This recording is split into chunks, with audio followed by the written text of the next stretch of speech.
자, 중국이 지금 이런 식으로 전 세계를 상대로 공세를 펼쳐. 근데 그 공세를 펼치는 거는 공산당들, 체제 안에 있는 사람들, 그리고 필요한 소와 말들 데리고 가서 그냥 앞에 던져놓고 싸우는 거고, 그 외에 일반 인민들 죽어나고 있습니다.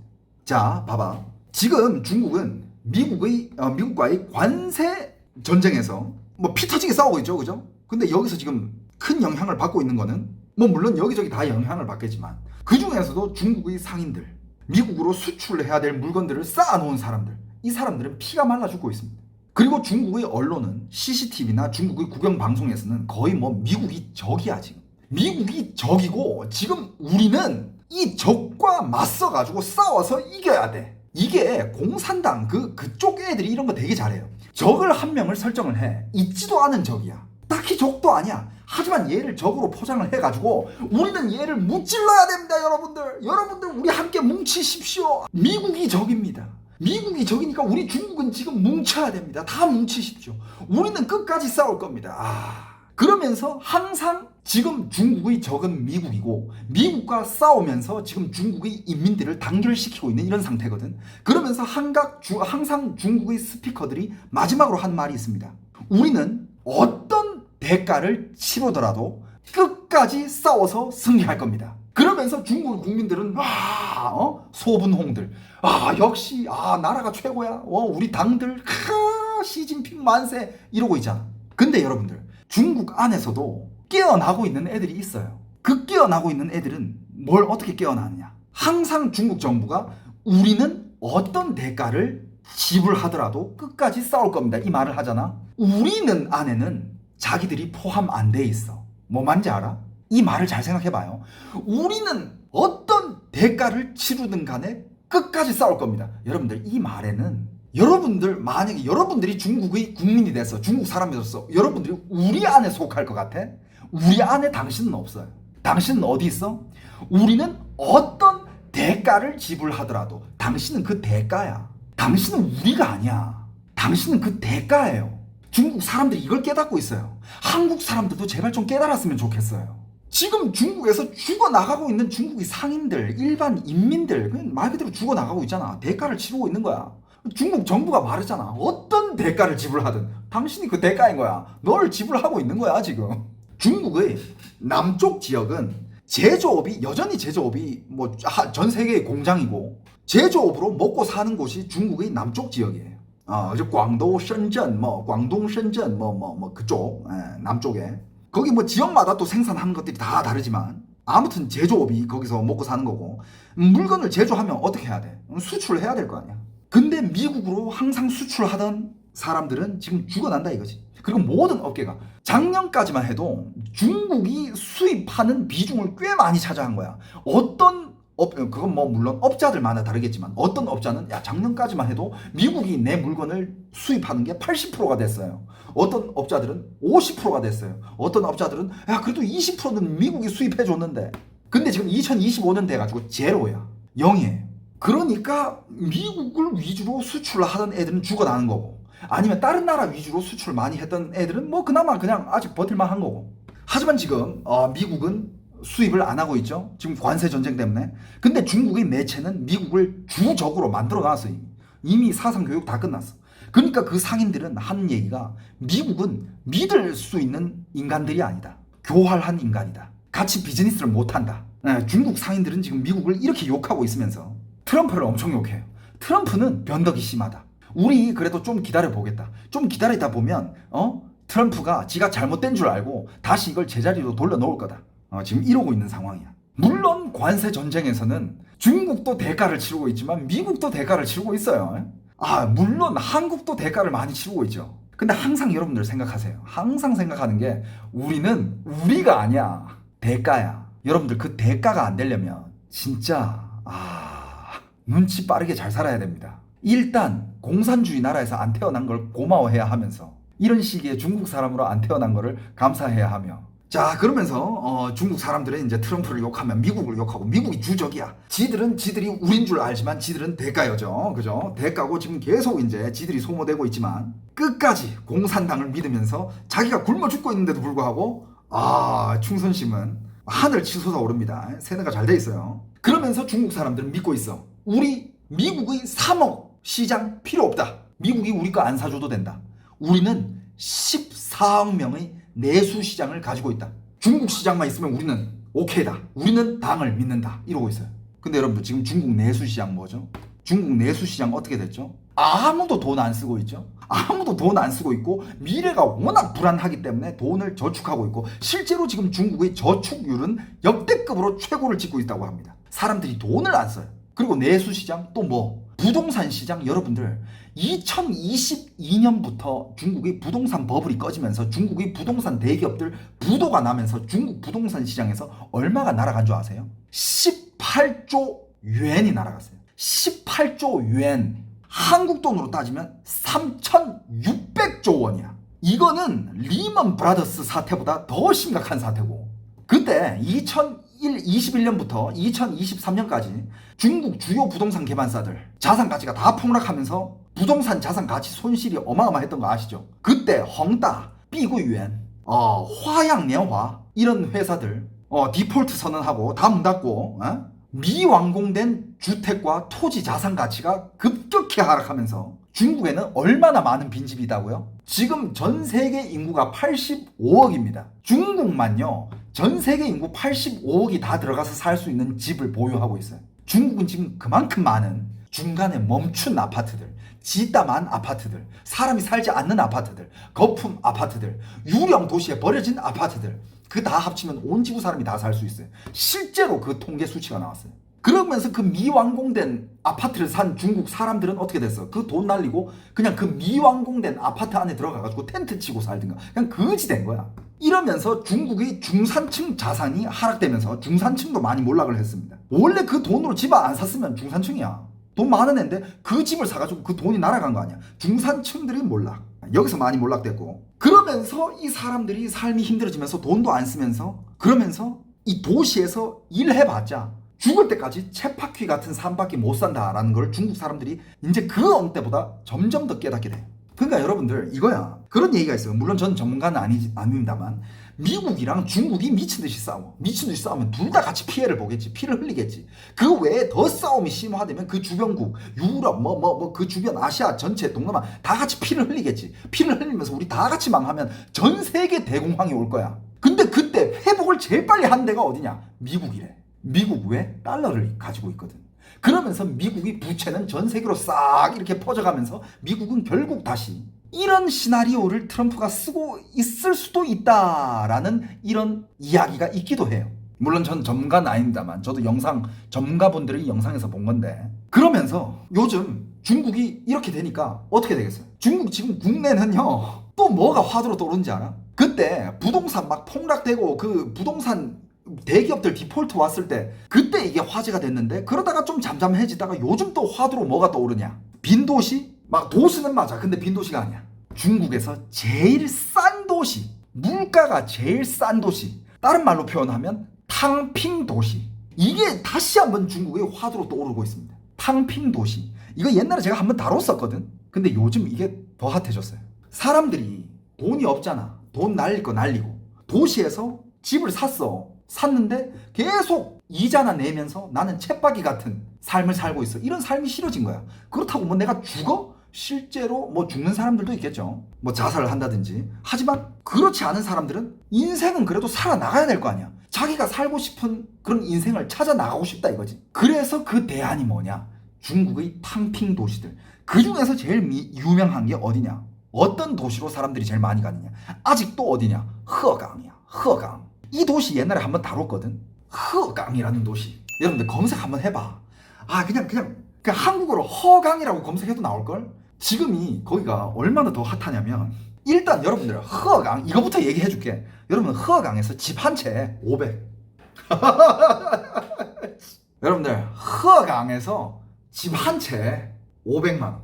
20평 30평대야. 근데 이게 여러분들 이 허강이라는 도시가 약간 대표적인 그런 탕핑 도시고 이런 도시들이 엄청 많아. 지금 엄청 생기고 있어요. 근데 여러분들 이런 도시 그냥 이런 얘기 할 수 있어요. 지금 중국에 안 그래도 이것도 한번 다룰 거야. 지금 실제로 중국에 유령 도시가 꽤 많습니다. 유령 도시 정말 사람이 도시 규모에 비해서 사람이 너무 없는 도시, 이런 도시를 중국에서는 지금 유령 도시라 하고, 그런 유령 도시는 실제로 사람들이 막 다 떠나고 있어. 그래서 유령 도시가 점점 많아지거든. 하지만 여러분들, 허강은요 유령 도시가 아니에요. 인구가 한 100만 정도 되고요, 인프라가 완벽하고요, 북적북적해 사람들 삶이.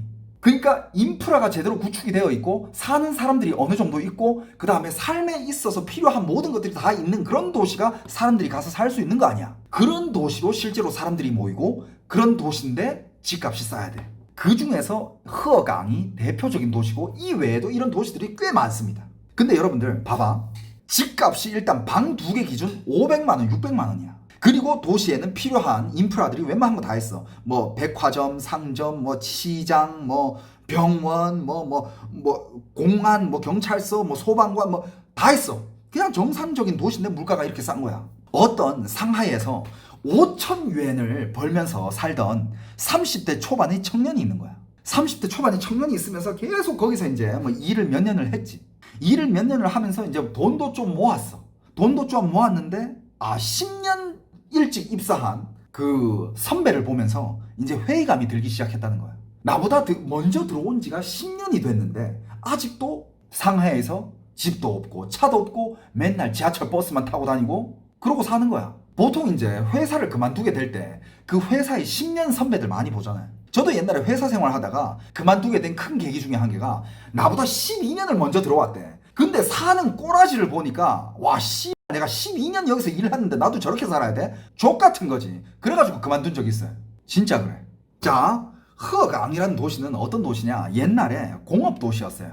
거기 뭐 광산인가? 뭐 이런 그 탄광 자원 이런 게 있었나 봐. 공업 도시였는데, 근데 이제 그 자원들이 다 없어지면서 이제 그 도시에 있던 젊은이들이 다 이제 다른 도시로 이제 일을 하러 나감. 다른 도시로 일을 하러 나가면서 거기는 이제 젊은이들은 없어지면서, 하지만 그때 한동안 공업 도시였기에, 그리고 재개발을 했던 그런 도시였기에 집은 많아. 그래서 어떤 도시냐? 젊은이들은 별로 없지. 근데 거기서 원래 살았던 이런 현지인들은 남는 게 집이야.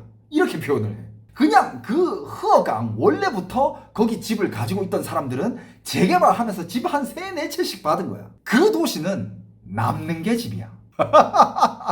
야, 남는 게 집이니까 집값이 쌀 수밖에. 집이 남아돌아. 본토 사람들은 다 집이 몇 채씩 가지고 있고 살 사람만 있다면 웬만하면 다 팔라 그래. 그러면서 물가도 겁나 싸요. 자, 일단 집값이 20평 좀 안 되는 거, 방 한 개에다가 거실 한 개 이런 거 한 18평, 19평 하는 거, 이거 혼자 살기 충분하지. 이런 집은 400만 원도 안 해. 400만 원이면 사. 그리고 이 도시에 부동산 중개인들도 요즘 유튜브, SNS 많이 하잖아. 중국도 마찬가지야. 난 이런 집을 가지고 있고 이런 집을 가지고 있고 이런 집 얼마고 보러 오세요 뭐 이런 거 방송 많이 하잖아. 그 도시에서 좀 이렇게 집 좀 판다 하는 이런 부동산 중개인들 웬만하면 아파트 키 한 100개는 가지고 다녀. 그냥 키 이렇게 달려있어. 키가 막 이만큼 달려있는 거 이런 거 가지고 다녀. 집이 그만큼 많다 이거야. 어떤 집 원해? 네 필요한 거 다 가지고 있으니까 말만 해. 20평? 오케이. 30평? 오케이. 어느 지역? 오케이. 키 100개 있어. 이게 그 도시의 부동산 중개인이야. 수요대로, 원하는 대로 바로바로 보여줘. 그만큼 집이 막 남아돌고, 그 다음에 교통도 잘 돼 있고 인프라도 잘 돼 있고 필요한 건 다 있어. 그러면서 이 상하이 청년이 여기 왔는데, 그 회사를 그만두고 딱 여기 왔는데 딱 보니까 자기가 그래도 한 달에 5천 유엔, 한국 돈으로 양 100만 원 정도 이렇게 몇 년 동안 벌면서 모아놓은 돈이 있을 거 아니야. 그 돈으로 여기 오자마자 바로 집을 보다가 마음에 드는 집이 있어가지고 600만 원으로 집을 한 채 샀대. 600만 원으로 집을 한 채 딱 사면서 드디어 나한테, 중국에서는 그걸 홍벌이라 그래. 한국은 그걸 뭐라 하지? 집 사면 그 나오는 그 집문서인가? 집문서라고 하잖아. 중국은 그거 빨간 책으로 나오거든요. 그래서 중국은 빨간 책이라 불러. 와, 내 인생 살면서 처음으로 내가 빨간 책을 가지게 됐다고. 내 명의로 된 집을 가지게 됐다고.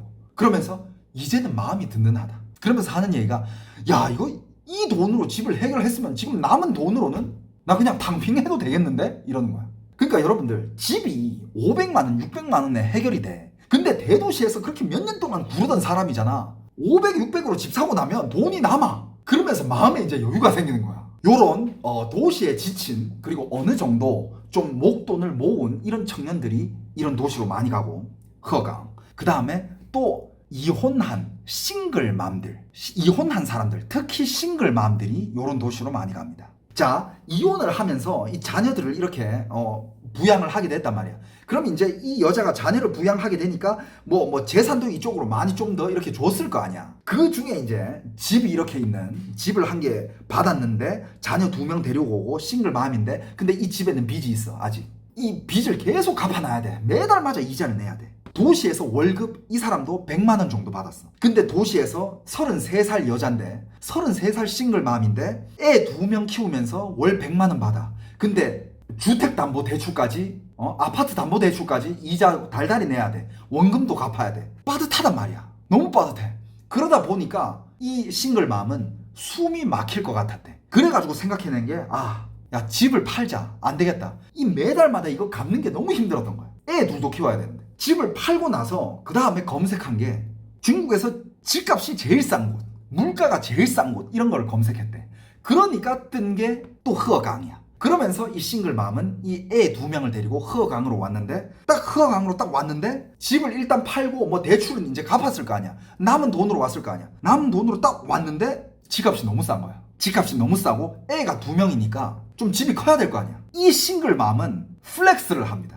1,500만 원짜리 집을 사요. 이 도시에 20, 30평대 집이 5, 600만 원 하는데 1,500만 원짜리 집을 사버려. 거의 막 궁전 같아. 개커. 그런데도 불구하고 야 도시에 그 집 팔고 나니까 빚같이 다 갚았는데 아직 돈이 남았대. 아직 돈이 남았고 애 둘이 키우긴 너무 좋고 그러면서 이 아줌마가 여기서 일자리를 한 개 찾았대. 이게 무슨 일자리를 찾았냐? 그냥 뭐 딱히 이 기술이 없으니까 원래 하던 일이 중국의 그 어린이집. 그러니까 중국에서는 그걸 토얼소라 그래. 타가소. 그러니까 유치원 전에 그 애기들 봐주는 그 어린이집. 근데 중국은 막 그 어린이집이 막 한국처럼 막 이렇게 체계적으로 아니면 뭐 자격증이 있어야 어린이집 선생님을 하고 그런 건 아니야. 원래도 이 어린이집 선생님을 했는데 그 도시에서 또 어린이집 선생님 일을 또 찾았어.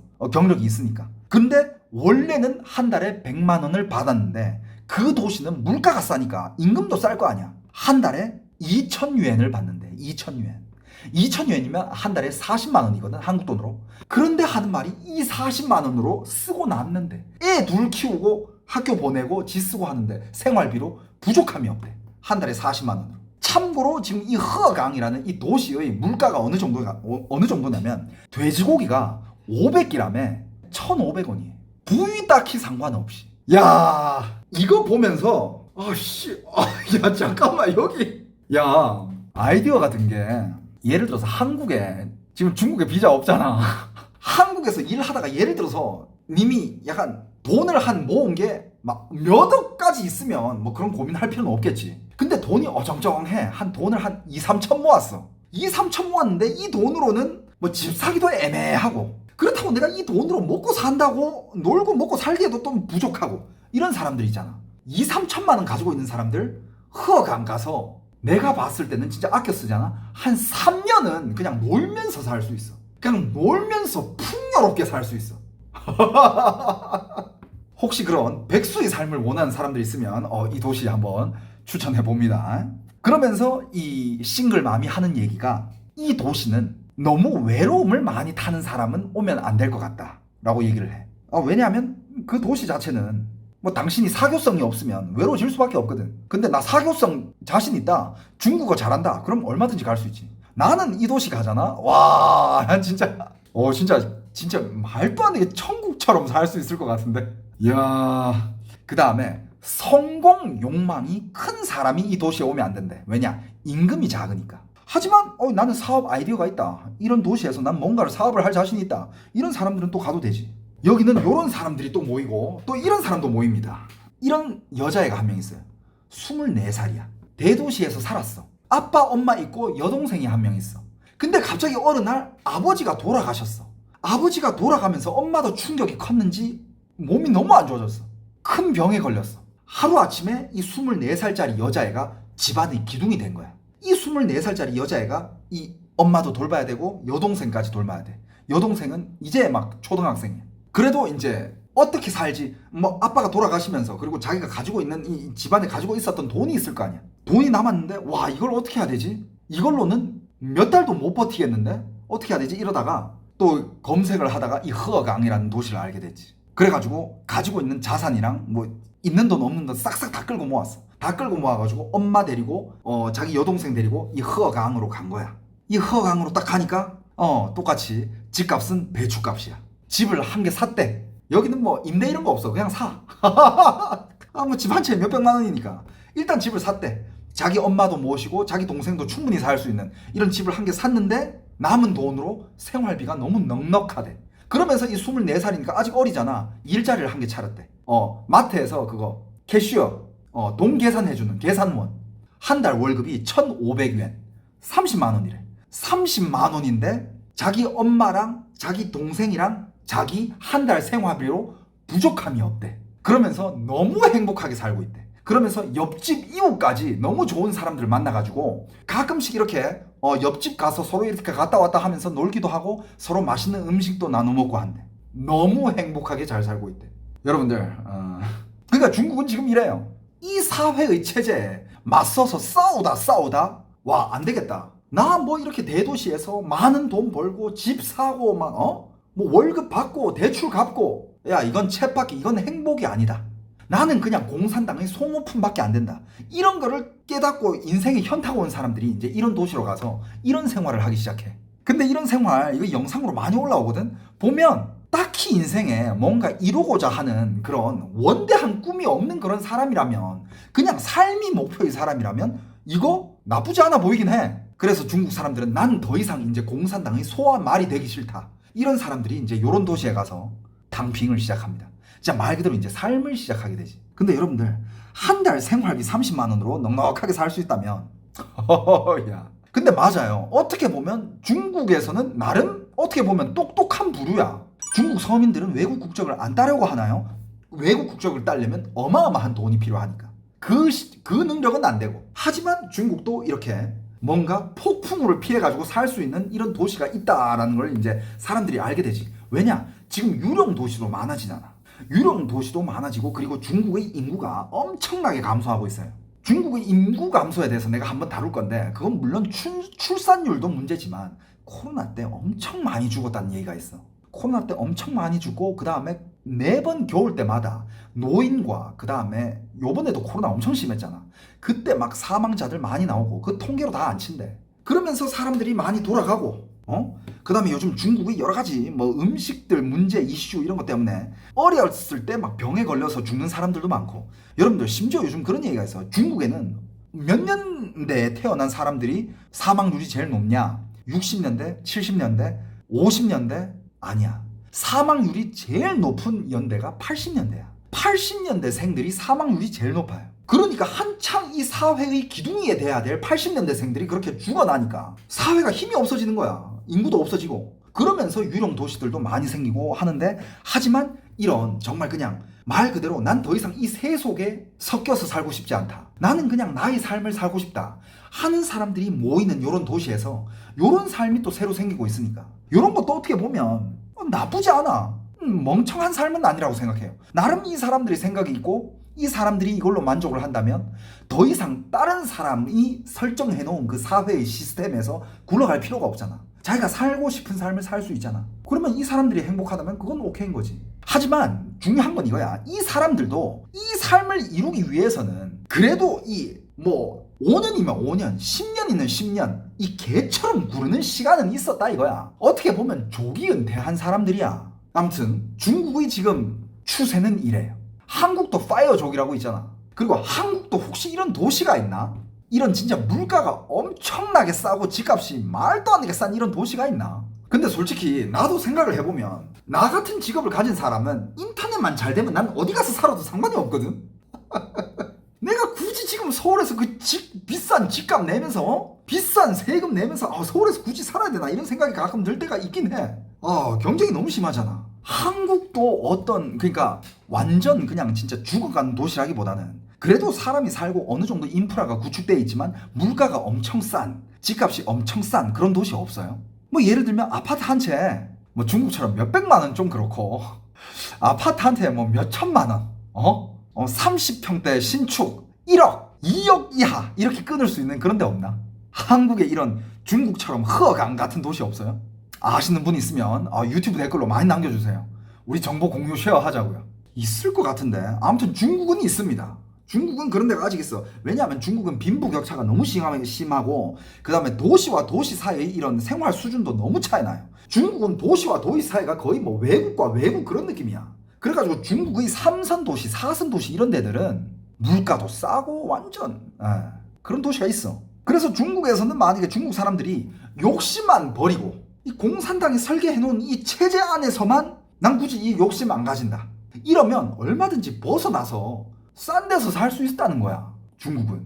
요즘 중국 삶이 하도 이렇게 힘들어지니까 중국의 삶이 하도 이렇게 힘들어지고 요즘 뭐 미국 관세 때문에 상인들도 다 무너지고 하니까 사람들이 출구를 찾다 보니까 이런 출구를 찾게 되는 거지. 근데 만약에 한국도 진짜 그렇게 출구를 찾을 날이 온다면 그런 출구가 있을까? 아, 송도 비싸. 아, 위례 비싸. 아, 동탄 비싸. 평택도 비싸요. 평택도 웬만한 신축 다 5억이야. 4억, 5억이래. 그렇다고 시골로 처박히고 싶진 않아. 도시는 도시여야지. 마트도 있고 좀 주민들도 있고 병원도 있고 병원은 있어야지. 버스는 다니고. 인천 부천도 많이 올랐지. 대구가 물가 그러니까 나도 대구가 싼 건 알고 있거든. 대구는 물가뿐만 아니라 지금 아파트 값도 존나 싸. 대구 너무 많이 지어가지고. 근데 나중에 진짜 여러분들 그거 아셔야 돼. 한국이 외국인들 계속 받다가 그런 싼 아파트들 외국인이 다 사버리잖아. 그 아파트 값 올랐을 때 한국인들이 그거 윗돈 붙여가서 사야 될 수도 있어. 지금 아파트 싸다고 무시하지 말고 수요가 있는 사람들은 사놓는 것도 난 나쁘지 않다고 봐. 대구 지금 아파트가 바닥이야. 대구뿐만 아니라 다른 데도 그래. 부산도 지금 중요한 구역만 빼면 부산도 지금 많이 바닥이고 남양주 비싸. 남양주는 거의 뭐 서울급이야. 그리고 대구도 있을 거 다 있지. 그 다음에 대구 주변으로도 괜찮고 대전 밑으로 광주라든지 이런 곳들은 아파트값 어때? 거기는 안 가봐서 모르겠네. 아무튼 한국에 또 그런 진짜 물가가 겁나 싸고 집값이 겁나 싼 하지만 인프라가 다 구축되어 있는 그런 도시를 아시는 분들은 제보 부탁드립니다.